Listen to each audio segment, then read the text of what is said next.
اور میں اپنے آپ کو پاک صاف نہیں کہتا، کیونکہ نفس امارہ انسان کو برائی ہی سکھاتا رہتا ہے، مگر یہ کہ میرا پروردگار رحم فرمائے۔ بے شک میرا پروردگار بخشنے والا ہے، مہربان ہے۔ اور بادشاہ نے حکم دیا کہ اسے میرے پاس لاؤ، میں اسے اپنا مصاحب خاص بناؤں گا۔ پھر جب ان سے گفتگو کی تو کہا کہ آج سے تم ہمارے ہاں صاحب منزلت ہو اور صاحب اعتبار ہو۔ یوسف نے کہا مجھے زرعی پیداوار پر مقرر کر دیجئے، کیونکہ میں حفاظت بھی کر سکتا ہوں اور اس کام سے واقف بھی ہوں۔ اس طرح ہم نے یوسف کو ملک مصر میں جگہ دی اور وہ اس ملک میں جہاں چاہتے تھے رہتے تھے۔ ہم اپنی رحمت جس پر چاہتے ہیں کرتے ہیں اور نیکوکاروں کے اجر کو ضائع نہیں کرتے، اور جو لوگ ایمان لائے اور ڈرتے رہے ان کے لیے آخرت کا اجر بہت بہتر ہے۔ اور یوسف کے بھائی کنعان سے مصر میں غلہ خریدنے کے لیے آئے تو یوسف کے پاس گئے، تو یوسف نے ان کو پہچان لیا اور وہ ان کو نہ پہچان سکے۔ اور جب یوسف نے ان کے لیے ان کا سامان تیار کر دیا تو کہا کہ پھر آنا تو جو باپ کی طرف سے تمہارا ایک اور بھائی ہے اسے بھی میرے پاس لیتے آنا۔ کیا تم نہیں دیکھتے کہ میں ناب بھی پوری پوری دیتا ہوں اور مہمانداری بھی خوب کرتا ہوں؟ اب اگر تم اسے میرے پاس نہ لاؤ گے تو نہ تمہیں میرے ہاں سے غلہ ملے گا اور نہ تم میرے پاس ہی آ سکو گے۔ انہوں نے کہا کہ ہم اس کے بارے میں اس کے والد کو پھسلائیں گے اور ہم یہ کام کر کے رہیں گے۔ اور یوسف نے اپنے خدام سے کہا کہ ان کا سرمایہ یعنی غلے کی قیمت ان کے سامان میں رکھ دو۔ عجب نہیں کہ جب یہ اپنے اہل و عیال میں جائیں تو اسے پہچان لیں، اور عجب نہیں کہ یہ پھر یہاں آئے۔ بس جب وہ اپنے والد کے پاس واپس گئے تو کہنے لگے کہ ابا ہمارے لیے غلے کی بندش کر دی گئی ہے، تو ہمارے ساتھ ہمارے بھائی کو بھیج دیجئے تاکہ ہم پھر غلہ لائیں اور ہم اس کے نگہبان ہیں۔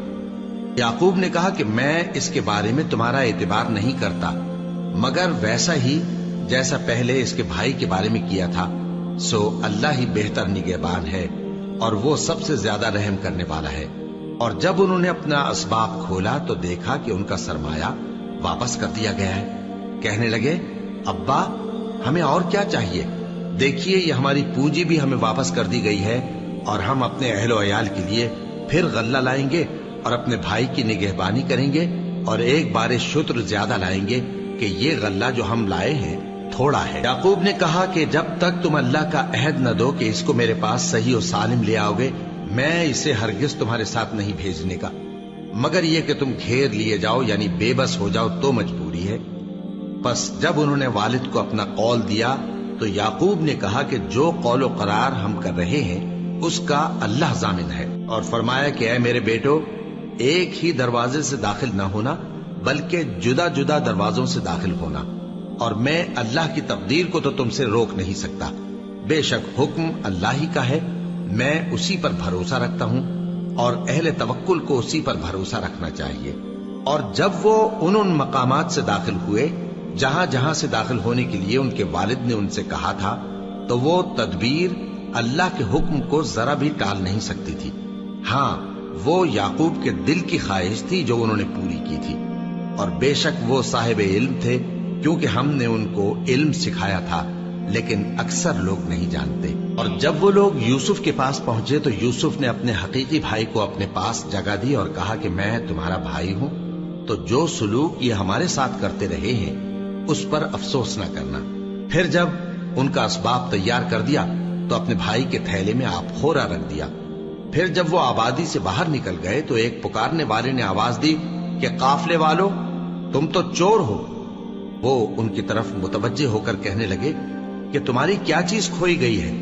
وہ بولے کہ بادشاہ کا کٹورا کھویا گیا ہے، اور جو شخص اس کو لے کے آئے اس کے لیے ایک بار شتر انعام، اور میں اس کا ضامن ہوں۔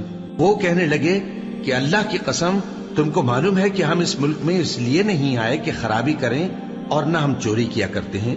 وہ بولے کہ اگر تم جھوٹے نکلے یعنی چوری ثابت ہوئی تو اس کی سزا کیا؟ انہوں نے کہا کہ اس کی سزا یہ کہ جس کے تھیلے میں وہ دستیاب ہو وہی اس کا بدل قرار دیا جائے، ہم ظالموں کو یہی سزا دیا کرتی ہیں۔ پھر یوسف نے اپنے بھائی کے تھیلے سے پہلے ان کے تھیلوں کو دیکھنا شروع کیا، پھر اپنے بھائی کے تھیلے میں سے اس کو نکال لیا۔ اس طرح ہم نے یوسف کے لیے تدبیر کی، ورنہ بادشاہ کے قانون کے مطابق وہ اپنے بھائی کو لے نہیں سکتے تھے مگر یہ کہ اللہ چاہے ہم جس کے چاہتے ہیں درجے بلند کرتے ہیں، اور ہر علم والے سے بڑھ کر ایک بڑا علم والا ہے۔ برادران یوسف نے کہا کہ اگر اس نے چوری کی ہو تو کچھ عجب نہیں کہ اس کے ایک بھائی نے بھی پہلے چوری کی تھی، مگر یوسف نے اس بات کو اپنے دل میں مخفی رکھا اور ان پر ظاہر نہ ہونے دیا، یعنی زیر لب کہا کہ تم بڑے برے ہو اور جو تم بیان کرتے ہو اللہ اسے خوب جانتا ہے۔ وہ کہنے لگے کہ اے عزیز، اس کے والد بہت بوڑھے ہیں اور اس سے بہت محبت رکھتے ہیں، تو اس کو چھوڑ دیجئے اور اس کی جگہ ہم میں سے کسی کو رکھ لیجئے، ہم دیکھتے ہیں کہ آپ احسان کرنے والے ہیں۔ یوسف نے کہا کہ اللہ پناہ میں رکھے کہ جس شخص کے پاس ہم نے اپنی چیز پائی ہے اس کے سوا کسی اور کو پکڑ لیں، ایسا کریں تو ہم بڑے بے انصاف ہیں۔ آخر جب وہ اس سے نا امید ہو گئے تو الگ ہو کر صلاح کرنے لگے۔ سب سے بڑے نے کہا، کیا تم نہیں جانتے کہ تمہارے والد نے تم سے اللہ کا عہد لیا ہے اور اس سے پہلے بھی تم یوسف کے بارے میں قصور کر چکے ہو؟ تو جب تک والد صاحب مجھے اجازت نہ دیں میں تو اس جگہ سے ہلنے کا نہیں، یا اللہ میرے لیے کوئی فیصلہ کرے، اور وہ سب سے بہتر فیصلہ کرنے والا ہے۔ تم سب والد صاحب کے پاس واپس جاؤ اور کہو کہ ابا، آپ کے صاحبزادے نے وہاں جا کر چوری کی، اور ہم نے تو اپنی دانست کے مطابق آپ سے اس کے لے آنے کا عہد کیا تھا، مگر ہم غیب کی باتوں کے جاننے اور یاد رکھنے والے تو نہیں تھے، اور جس بستی میں ہم ٹھہرے تھے وہاں سے، یعنی اہل مصر سے، اور جس قافلے میں آئے ہیں اس سے دریافت کر لیجئے، اور ہم اس بیان میں بالکل سچے ہیں۔ جب انہوں نے یہ بات یعقوب سے آ کر کہی تو انہوں نے کہا کہ حقیقت یوں نہیں ہے، بلکہ یہ بات تم نے اپنے دل سے بنا لی ہے، تو صبر ہی بہتر ہے۔ عجب نہیں کہ اللہ ان سب کو میرے پاس لے آئے، بے شک وہ علم والا ہے، حکمت والا ہے۔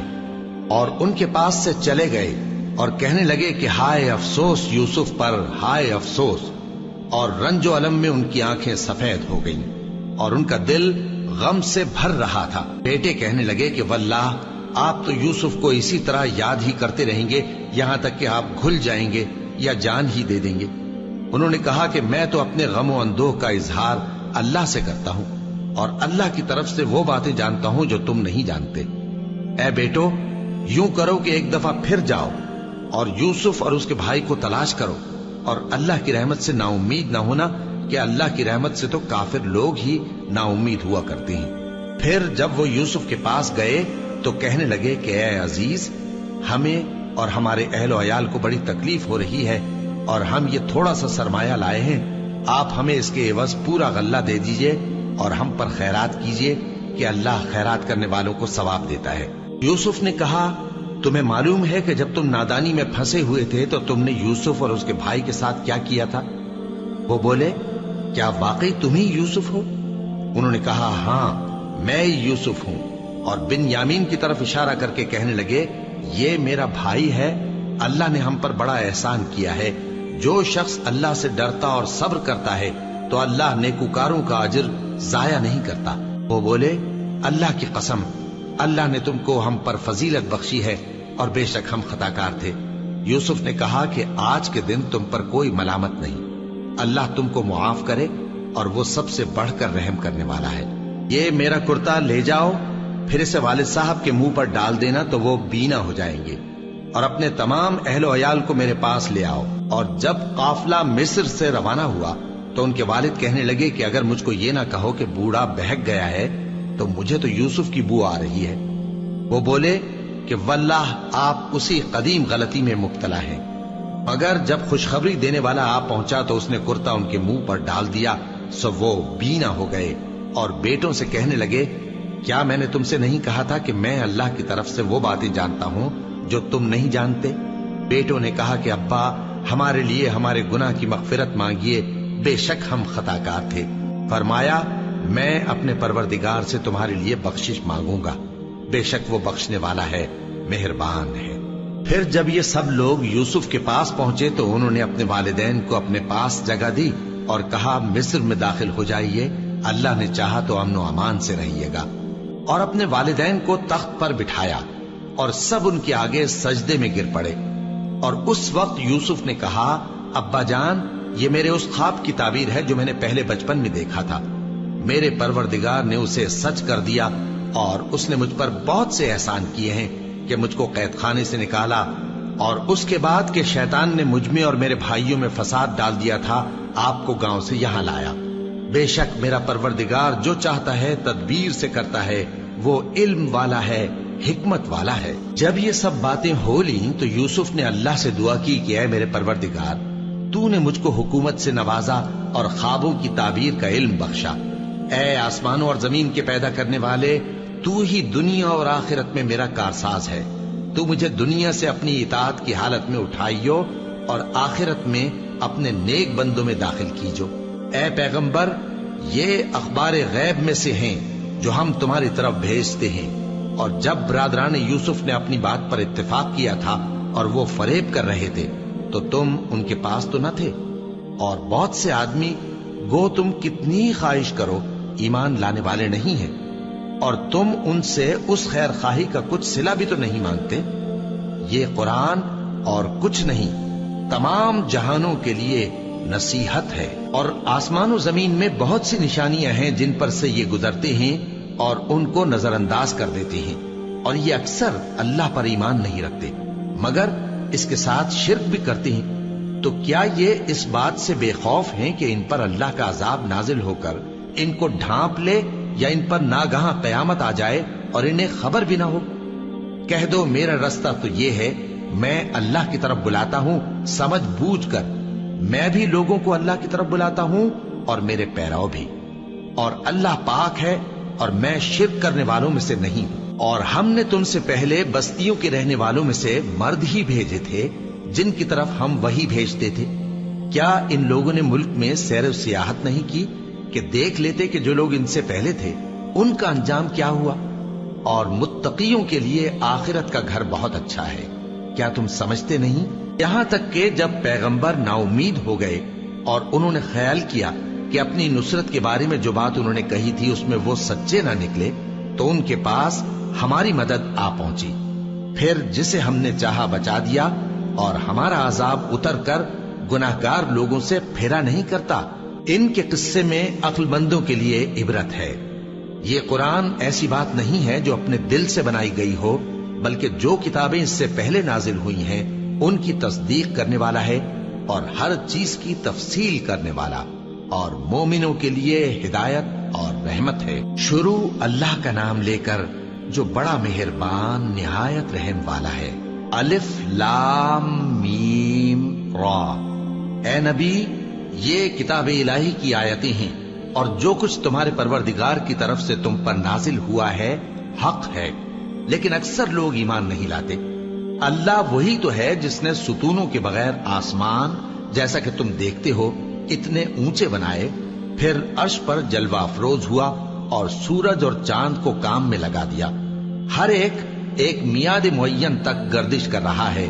وہی دنیا کے کاموں کا انتظام کرتا ہے، اس طرح وہ اپنی آیتیں کھول کھول کر بیان کرتا ہے کہ تم اپنے پروردگار کے روبرو جانے کا یقین کرو۔ اور وہی ہے جس نے زمین کو پھیلایا اور اس میں پہاڑ اور دریا پیدا کیے اور ہر طرح کے میووں کی دو دو قسمیں بنائی۔ وہی رات کو دن کا لباس پہناتا ہے۔ غور کرنے والوں کے لیے اس میں بہت سی نشانیاں ہیں۔ اور زمین میں کئی طرح کے قطعات ہیں ایک دوسرے سے ملے ہوئے، اور انگور کے باغ اور کھیتی اور کھجور کے درخت، بعض کی بہت سی شاخیں ہیں اور بعض کی اتنی نہیں ہوتی، باوجود کہ پانی سب کو ایک ہی ملتا ہے۔ اور ہم بعض میووں کو بعض پر لذت میں فضیلت دیتی ہیں، اور اس میں سمجھنے والوں کے لیے بہت سی نشانیاں ہیں۔ اگر تم عجیب بات سننی چاہو تو کافروں کا یہ کہنا عجیب ہے کہ جب ہم مر کر مٹی ہو جائیں گے تو کیا اثر نو پیدا ہوں گے؟ یہی لوگ ہیں جو اپنے پروردگار سے منکر ہوئے ہیں، اور یہی ہیں جن کی گردنوں میں طوق ہوں گے، اور یہی اہل دوزخ ہیں کہ ہمیشہ اس میں جلتے رہیں گے۔ اور یہ لوگ بھلائی سے پہلے تم سے برائی جلدی سے مانگتے ہیں، یعنی طالب عذاب ہیں، حالانکہ ان سے پہلے عذاب واقع ہو چکے ہیں۔ اور تمہارا پروردگار لوگوں کو باوجود ان کی بے انصافیوں کے معاف کرنے والا ہے، اور بے شک تمہارا پروردگار سخت عذاب دینے والا ہے۔ اور کافر لوگ کہتے ہیں کہ اس پیغمبر پر اس کے پروردگار کی طرف سے کوئی نشانی کیوں نازل نہیں ہوئی؟ اے نبی، تم تو صرف خبردار کرنے والے ہو اور ہر ایک قوم کے لیے رہنما ہوا کرتا ہے۔ اللہ ہی اس بچے سے واقف ہے جو عورت کے پیٹ میں ہوتا ہے، اور وہی پیٹ کے سکڑنے اور بڑھنے سے بھی واقف ہے، اور ہر چیز کا اس کے ہاں ایک اندازہ مقرر ہے۔ وہ چھپی اور ظاہر چیزوں کا جاننے والا ہے، سب سے بزرگ ہے، عالی رتبہ ہے۔ کوئی تم میں سے چپکے سے بات کہے یا پکار کر، یا رات کو کہیں چھپ جائے یا دن کی روشنی میں کھلم کھلا چلے پھرے، اللہ کے نزدیک برابر ہے۔ اس کے آگے اور پیچھے اللہ کے چوکیدار ہیں جو اللہ کے حکم سے اس کی نگرانی کرتے ہیں۔ اللہ اس نعمت کو جو کسی قوم کو حاصل ہے نہیں بدلتا جب تک کہ وہ اپنی حالت کو نہ بدلے، اور جب اللہ کسی قوم کے ساتھ برائی کا ارادہ کرتا ہے تو وہ پھر نہیں سکتی، اور اللہ کے سوا ان کا کوئی مددگار نہیں ہوتا۔ وہی تو ہے جو تم کو ڈرانے اور امید دلانے کے لیے بجلی دکھاتا اور بھاری بھاری بادل پیدا کرتا ہے، اور رعد اور فرشتے سب اس کے خوف سے اس کی تسبیح و تحمید کرتے رہتے ہیں۔ اور وہی بجلیاں بھیجتا ہے، پھر جس پر چاہتا ہے گرا بھی دیتا ہے، جبکہ وہ اللہ کے بارے میں جھگڑتے ہیں، اور وہ بڑی قوت والا ہے۔ کام کا پکارنا تو اسی کا ہے، اور جن کو یہ لوگ اس کے سوا پکارتے ہیں وہ ان کی پکار کو کسی طرح قبول نہیں کرتے، مگر اس شخص کی طرح جو اپنے دونوں ہاتھ پانی کی طرف پھیلا دے تاکہ دور ہی سے اس کے منہ تک آ پہنچے، حالانکہ وہ اس تک کبھی بھی نہیں آ سکتا۔ اور اسی طرح کافروں کی پکار بیکار ہے۔ اور جتنی مخلوقات آسمانوں اور زمین میں ہے، خوشی سے یا ناخوشی سے اللہ کے آگے سجدہ کرتی ہے، اور ان کے سائے بھی صبح و شام سجدے کرتے ہیں۔ ان سے پوچھو کہ آسمانوں اور زمین کا پروردگار کون ہے؟ تم ہی کہہ دو کہ اللہ۔ ان سے کہو کہ کیا تم نے اللہ کو چھوڑ کر ایسے لوگوں کو کارساز بنایا ہے جو خود اپنے نفع و نقصان کا بھی اختیار نہیں رکھتے؟ کہو کیا اندھا اور آنکھوں والا برابر ہیں، یا اندھیرا اور اجالا برابر ہو سکتا ہے؟ بھلا ان لوگوں نے جن کو اللہ کا شریک مقرر کیا ہے، کیا انہوں نے اللہ کسی مخلوقات پیدا کی ہے جس کے سبب ان کے لیے مخلوقات مشتبہ ہو گئی ہے؟ کہہ دو کہ اللہ ہی ہر چیز کا پیدا کرنے والا ہے، اور وہ یکتا ہے، بڑا زبردست ہے۔ اسی نے آسمان سے مے برسایا، پھر اس سے اپنے اپنے اندازے کے مطابق نالے بہ نکلے، پھر پانی پر پھولا ہوا جھاگ آ گیا، اور جس چیز کو زیور یا کوئی اور سامان بنانے کے لیے آگ میں تپاتے ہیں اس میں بھی ایسا ہی جھاگ ہوتا ہے۔ اس طرح اللہ حق و باطل کی مثال بیان فرماتا ہے۔ سو جھاگ تو سوکھ کر زائل ہو جاتا ہے، اور پانی جو لوگوں کو فائدہ پہنچاتا ہے وہ زمین میں ٹھہرا رہتا ہے۔ اس طرح اللہ صحیح اور غلط کی مثالیں بیان فرماتا ہے تاکہ تم سمجھو۔ جن لوگوں نے اللہ کے حکم کو قبول کیا ان کی حالت بہت بہتر ہوگی، اور جنہوں نے اس کو قبول نہ کیا، اگر روئے زمین کے سب خزانے ان کے اختیار میں ہوں تو وہ سب کے سب اور ان کے ساتھ اتنے ہی اور نجات کے بدلے میں صرف کر ڈالیں، مگر نجات کہاں؟ ایسے لوگوں کا حساب بھی برا ہوگا، اور ان کا ٹھکانہ بھی دوزخ ہے، اور وہ بری جگہ ہے۔ بھلا جو شخص یہ جانتا ہے کہ جو کچھ تمہارے پروردگار کی طرف سے تم پر نازل ہوا ہے حق ہے، وہ اس شخص کی طرح ہے جو اندھا ہے؟ اور سمجھتے تو وہی ہیں جو عقل مند ہیں، جو اللہ کے عہد کو پورا کرتے ہیں اور قول و قرار کو نہیں توڑتے، اور جن رشتوں کے جوڑے رکھنے کا اللہ نے حکم دیا ان کو جوڑے رکھتے، اور اپنے پروردگار سے ڈرتے رہتے اور برے حساب سے خوف رکھتے ہیں، اور جو اپنے پروردگار کی خوشنودی حاصل کرنے کے لیے مصائب پر صبر کرتے ہیں اور نماز پڑھتے ہیں، اور جو مال ہم نے ان کو دیا ہے اس میں سے پوشیدہ اور ظاہر خرچ کرتے ہیں، اور نیکی سے برائی کو دور کرتے ہیں۔ یہی لوگ ہیں جن کے لیے عاقبت کا گھر ہے، یعنی ہمیشہ رہنے کے باغات جن میں وہ داخل ہوں گے، اور ان کے باپ دادوں اور بیویوں اور اولاد میں سے جو نیکوکار ہوں گے وہ بھی بہشت میں جائیں گے، اور فرشتے بہشت کے ہر ایک دروازے سے ان کے پاس آئیں گے اور کہیں گے تم پر سلام ہو، یہ تمہاری ثابت قدمی کا بدلہ ہے، اور عاقبت کا گھر خوب گھر ہے۔ اور جو لوگ اللہ سے پختہ عہد کر کے اس کو توڑ ڈالتے اور جن رشتوں کے جوڑے رکھنے کا اللہ نے حکم دیا ہے ان کو قطع کر دیتے اور ملک میں فساد کرتے ہیں، ایسوں پر لعنت ہے اور ان کے لیے برا انجام ہے۔ اللہ جس کا چاہتا ہے رزق فراخ کر دیتا ہے اور جس کا چاہتا ہے تنگ کر دیتا ہے۔ اور کافر لوگ دنیا کی زندگی پر خوش ہو رہے ہیں، اور دنیا کی زندگی آخرت کے مقابلے میں بہت تھوڑا سامان ہے۔ اور کافر کہتے ہیں کہ اس پیغمبر پر اس کے پروردگار کی طرف سے کوئی نشانی کیوں نازل نہیں ہوئی؟ کہہ دو کہ اللہ جسے چاہتا ہے گمراہ کرتا ہے، اور جو اس کی طرف رجوع ہوتا ہے اس کو اپنی طرف کا رستہ دکھاتا ہے، یعنی ان کو جو ایمان لاتے اور جن کے دل اللہ کی یاد سے آرام پاتے ہیں ان کو۔ اور سن رکھو کہ اللہ کی یاد سے ہی دل آرام پاتے ہیں۔ جو لوگ ایمان لائے اور عمل نیک کیے ان کے لیے خوشحالی اور عمدہ ٹھکانہ ہے۔ جس طرح ہم پہلے پیغمبر بھیجتے رہے ہیں اسی طرح اے نبی ہم نے تم کو اس امت میں جس سے پہلے بہت سی امتیں گزر چکی ہیں بھیجا ہے، تاکہ تم ان کو وہ کتاب جو ہم نے تمہاری طرف بھیجی ہے پڑھ کر سنا دو۔ اور یہ لوگ رحمان کو نہیں مانتے۔ کہہ دو وہی تو میرا پروردگار ہے، اس کے سوا کوئی معبود نہیں، میں اسی پر بھروسہ رکھتا ہوں اور اسی کی طرف رجوع کرتا ہوں۔ اور اگر کوئی قرآن ایسا ہوتا کہ اس کی تاثیر سے پہاڑ چل پڑتے یا زمین پھٹ جاتی یا مردوں سے کلام کر سکتے تو کیا یہ لوگ ایمان لے آتے؟ بات یہ ہے کہ سب باتیں اللہ کے اختیار میں ہیں، تو کیا مومنوں کو اس سے اطمینان نہیں ہوا کہ اگر اللہ چاہتا تو سب لوگوں کو ہدایت کے رستے پر چلا دیتا؟ اور کافروں پر ہمیشہ ان کے اعمال کے بدلے آفت آتی رہے گی یا ان کے مکانات کے قریب نازل ہوتی رہے گی یہاں تک کہ اللہ کا وعدہ آ پہنچے۔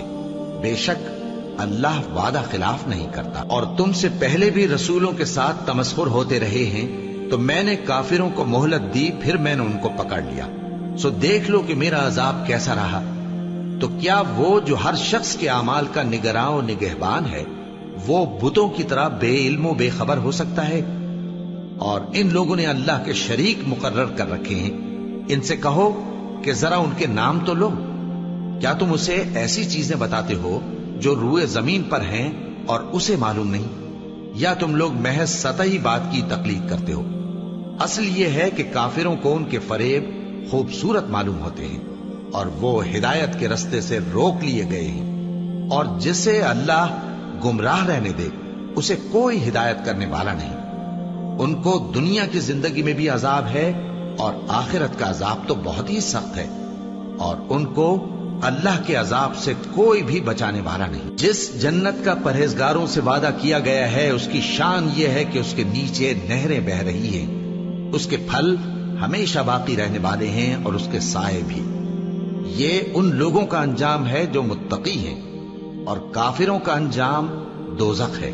اور جن لوگوں کو ہم نے کتاب دی ہے وہ اس کتاب سے جو تم پر نازل ہوئی ہے خوش ہوتے ہیں، اور بعض فرقے اس کی بعض باتیں نہیں بھی مانتے۔ کہہ دو کہ مجھ کو یہی حکم ہوا ہے کہ اللہ ہی کی عبادت کروں اور اس کے ساتھ کسی کو شریک نہ بناؤں۔ میں اسی کی طرف بلاتا ہوں اور اسی کی طرف مجھے لوٹنا ہے۔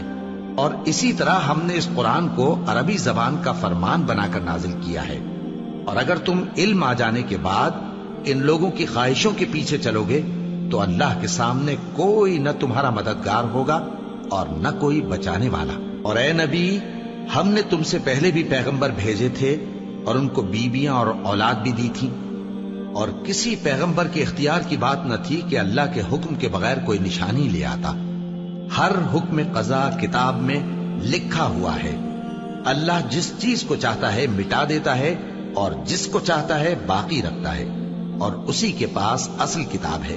اور اگر ہم کوئی عذاب جس کا ان لوگوں سے وعدہ کرتے ہیں تمہیں دکھائیں، یعنی تمہارے روبرو ان پر نازل کریں، یا تمہاری مدت حیات پوری کر دیں یعنی تمہارے انتقال کے بعد عذاب بھیجیں، تو تمہارا کام ہمارے احکام کا پہنچا دینا ہے اور ہمارا کام حساب لینا ہے۔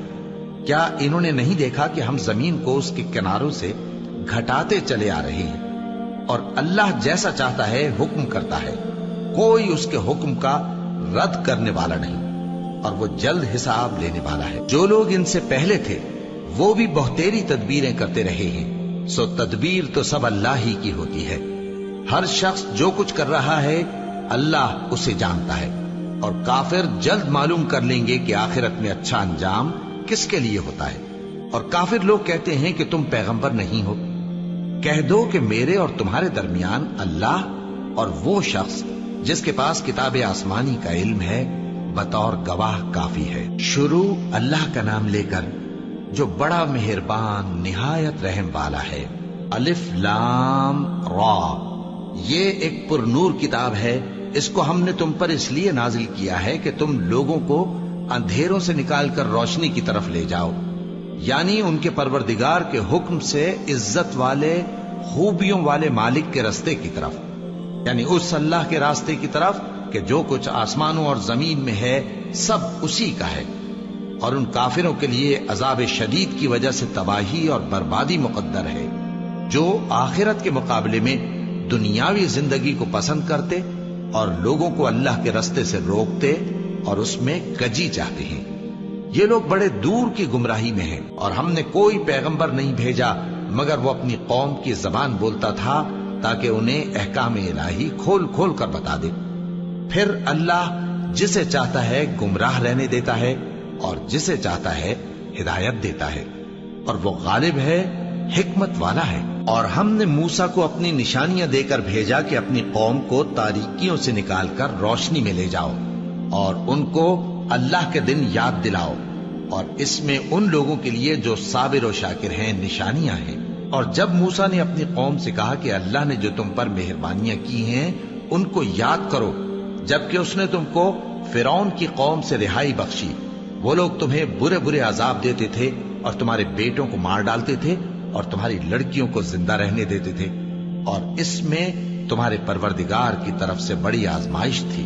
اور جب تمہارے پروردگار نے تم کو آگاہ کیا کہ اگر شکر کرو گے تو میں تمہیں زیادہ دوں گا، اور اگر ناشکری کرو گے تو یاد رکھو کہ میرا عذاب بھی سخت ہے۔ اور موسیٰ نے صاف صاف کہہ دیا کہ اگر تم اور جتنے اور لوگ زمین میں ہیں سب کے سب ناشکری کرو تو بھی اللہ بے نیاز ہے، قابل تعریف ہے۔ بھلا تم کو ان لوگوں کے حالات کی خبر نہیں پہنچی جو تم سے پہلے تھے، یعنی نوح اور عاد اور سمود کی قوم اور جو ان کے بعد تھے، جن کا علم اللہ کے سوا کسی کو نہیں۔ جب ان کے پاس ان کے پیغمبر نشانیاں لے کر آئے تو انہوں نے اپنے ہاتھ ان کے منہوں پر رکھ دیے کہ خاموش رہو، اور کہنے لگے کہ ہم تو تمہاری رسالت کو تسلیم نہیں کرتے، اور جس چیز کی طرف تم ہمیں بلاتے ہو ہم کو اس میں بھاری شک ہے۔ ان کے پیغمبروں نے کہا، کیا تم کو اللہ کے بارے میں شک ہے جو آسمانوں اور زمین کا پیدا کرنے والا ہے؟ وہ تمہیں اس لیے بلاتا ہے کہ تمہارے گناہ بخشے اور ایک مدت مقرر تک تم کو مہلت دے۔ وہ بولے کہ تم تو ہمارے ہی جیسے آدمی ہو، تمہارا یہ منشا ہے کہ جن چیزوں کو ہمارے بڑے پوجتے رہے ہیں ان کے پوجنے سے تم ہمیں روک دو، تو اچھا کوئی کھلی دلیل لاؤ، یعنی معجزہ دکھاؤ۔ پیغمبروں نے ان سے کہا کہ ہاں ہم تمہارے ہی جیسے آدمی ہیں، لیکن اللہ اپنے بندوں میں سے جس پر چاہتا ہے نبوت کا احسان کرتا ہے، اور ہمارے اختیار کی بات نہیں کہ ہم اللہ کے حکم کے بغیر تم کو تمہاری فرمائش کے مطابق معجزہ دکھائیں۔ اور اللہ ہی پر مومنوں کو تو بھروسہ رکھنا چاہیے، اور ہم کیوں اللہ پر بھروسہ نہ رکھیں حالانکہ اس نے ہم کو ہمارے دین کے سیدھے رستے بتائے ہیں، اور جو تکلیفیں تم ہم کو دیتے ہو اس پر ہم صبر کریں گے، اور اہل توکل کو تو اللہ ہی پر بھروسہ رکھنا چاہیے۔ اور جو کافر تھے انہوں نے اپنے پیغمبروں سے کہا کہ یا تو ہم تم کو اپنے ملک سے باہر نکال دیں گے یا تم ہمارے مذہب میں واپس آ جاؤ۔ بس ان کے پروردگار نے ان کی طرف وحی بھیجی کہ ہم ظالموں کو ہلاک کر دیں گے اور ان کے بعد تم کو اس زمین میں آباد کر دیں گے۔ یہ اس شخص کے لیے ہے جو قیامت کے روز میرے سامنے کھڑے ہونے سے ڈرے اور میرے عذاب سے خوف کرے۔ اور پیغمبروں نے اللہ سے فتح چاہی اور ہر سرکش ضدی نامراد رہ گیا۔ اس کے پیچھے دوزخ ہے اور اسے پیپ والا پانی پلایا جائے گا، وہ اس کو گھونٹ گھونٹ کر کے پیے گا اور گلے سے نہیں اتار سکے گا، اور ہر طرف سے اسے موت آ رہی ہوگی مگر وہ مرنے میں نہیں آئے گا، اور اس کے بعد سخت عذاب ہوگا۔ جن لوگوں نے اپنے پروردگار سے کفر کیا ان کے اعمال کی مثال راکھ کی سی ہے کہ آندھی کے دن اس پر زور کی ہوا چلے جو اسے اڑا لے جائے۔ اسی طرح جو کام وہ کرتے رہے ان پر ان کو کچھ قابو نہ ہوگا۔ یہی تو پرلے سرے کی گمراہی ہے۔ کیا تم نے نہیں دیکھا کہ اللہ نے آسمانوں اور زمین کو تدبیر سے پیدا کیا ہے؟ اگر وہ چاہے تو تم کو نابود کر دے اور تمہاری جگہ نئی مخلوق پیدا کر دے، اور یہ اللہ کو کچھ بھی مشکل نہیں۔ اور قیامت کے دن سب لوگ اللہ کے سامنے کھڑے ہوں گے تو غریب پیروکار بڑے بن بیٹھنے والوں سے کہیں گے کہ ہم تو تمہارے پیرو تھے، کیا تم اللہ کا کچھ عذاب ہم پر سے دفع کر سکتے ہو؟ وہ کہیں گے کہ اگر اللہ ہم کو ہدایت کرتا تو ہم تم کو ہدایت کرتے۔ اب ہم گھبراہٹ ظاہر کریں یا صبر کریں، ہمارے حق میں برابر ہے، کوئی جگہ رہائی کی ہمارے لیے نہیں ہے۔ اور جب حساب کتاب کا کام فیصل ہو چکے گا تو شیطان کہے گا جو وعدہ اللہ نے تم سے کیا تھا وہ تو سچا تھا، اور جو وعدہ میں نے تم سے کیا تھا وہ جھوٹا تھا، اور میرا تم پر کسی طرح کا زور نہیں تھا۔ ہاں، میں نے تم کو گمراہی اور باطل کی طرف بلایا تو تم نے جلدی سے اور بے دلیل میرا کہنا مان لیا۔ تو آج مجھے ملامت نہ کرو، اپنے آپ ہی کو ملامت کرو۔ نہ میں تمہاری فریاد رسی کر سکتا ہوں اور نہ تم میری فریاد رسی کر سکتے ہو۔ میں اس بات سے انکار کرتا ہوں کہ تم پہلے مجھے شریک بناتے تھے۔ بے شک جو ظالم ہیں ان کے لیے درد دینے والا عذاب ہے۔ اور جو ایمان لائے اور عمل نیک کرتے رہے وہ بہشتوں میں داخل کیے جائیں گے جن کے نیچے نہریں بہ رہی ہیں۔ اپنے پروردگار کے حکم سے وہ ہمیشہ ان میں رہیں گے، وہاں وہ ہر ملاقات پر ایک دوسرے کو سلام کہیں گے۔ کیا تم نے نہیں دیکھا کہ اللہ نے کلمہ طیبہ کی کیسی مثال بیان فرمائی ہے؟ وہ ایسی ہے جیسے پاکیزہ درخت جس کی جڑ مضبوط ہو اور شاخیں آسمان میں پھیلی ہوں، وہ اپنے پروردگار کے حکم سے ہر موقع پر پھل لاتا ہو۔ اور اللہ لوگوں کے لیے مثالیں بیان فرماتا ہے تاکہ وہ نصیحت حاصل کریں۔ اور ناپاک بات یعنی غلط عقیدے کی مثال ناپاک درخت کی سی ہے کہ وہ زمین کے اوپر ہی سے اکھیڑ کر پھینک دیا جائے، اس کو ذرا بھی قرار و ثبات نہیں۔ اللہ مومنوں کے دلوں کو صحیح اور پکی بات سے دنیا کی زندگی میں بھی مضبوط رکھتا ہے اور آخرت میں بھی رکھے گا۔ اور اللہ بے انصافوں کو گمراہ کر دیتا ہے، اور اللہ جو چاہتا ہے کرتا ہے۔ کیا تم نے ان لوگوں کو نہیں دیکھا جنہوں نے اللہ کے احسان کو ناشکری سے بدل دیا اور اپنی قوم کو تباہی کے گھر میں لا اتارا، یعنی دوزخ میں، کہ سب ناشکرے اس میں داخل ہوں گے اور وہ برا ٹھکانہ ہے۔ اور ان لوگوں نے اللہ کے شریک مقرر کیے کہ لوگوں کو اس کے رستے سے گمراہ کریں۔ کہہ دو کہ چند روز فائدے اٹھا لو، آخر کار تم کو دوزخ کی طرف لوٹ کر جانا ہے۔ اے پیغمبر، میرے مومن بندوں سے کہہ دو کہ نماز پڑھا کریں، اور اس دن کے آنے سے پیشتر جس میں نہ اعمال کا سودا ہوگا اور نہ دوستی کام آئے گی، ہمارے دیے ہوئے مال میں سے پوشیدہ اور علانیہ خرچ کرتے رہے۔ اللہ ہی تو ہے جس نے آسمانوں اور زمین کو پیدا کیا اور آسمان سے مے برسایا، پھر اس سے تمہارے کھانے کے لیے پھل پیدا کیے اور کشتیوں اور جہازوں کو تمہارے زیر فرمان کیا تاکہ وہ سمندر میں اس کے حکم سے چلے، اور نہروں کو بھی تمہارے زیر فرمان کیا، اور سورج اور چاند کو تمہارے لیے کام میں لگا دیا کہ دونوں دن رات ایک ڈگر پر چل رہے ہیں، اور رات اور دن کو بھی تمہاری خاطر کام میں لگا دیا، اور جو کچھ تم نے مانگا سب میں سے تم کو عنایت کیا۔ اور اگر اللہ کے احسان گننے لگو تو شمار نہ کر سکو، مگر لوگ نعمتوں کا شکر نہیں کرتے۔ کچھ شک نہیں کہ انسان بڑا بے انصاف ہے، ناشکرا ہے۔ اور جب ابراہیم نے دعا کی کہ اے میرے پروردگار، اس شہر کو لوگوں کے لیے امن کی جگہ بنا دے، اور مجھے اور میری اولاد کو اس بات سے کہ بتوں کی پرستش کرنے لگیں بچائے رکھیو۔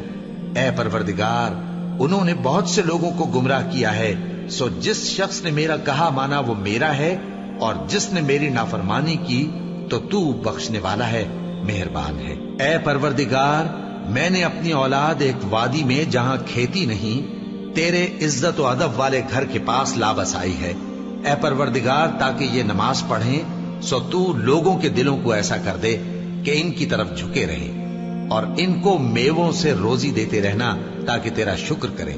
اے پروردگار، جو بات ہم چھپاتے اور جو ظاہر کرتے ہیں تو سب جانتا ہے، اور اللہ سے کوئی چیز مخفی نہیں، نہ زمین میں نہ آسمان میں۔ اللہ کا شکر ہے جس نے مجھ کو بڑی عمر میں اسماعیل اور اسحاق بخشے، بے شک میرا پروردگار دعا سننے والا ہے۔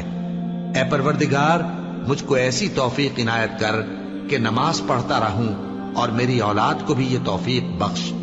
اے پروردگار، میری دعا قبول فرما۔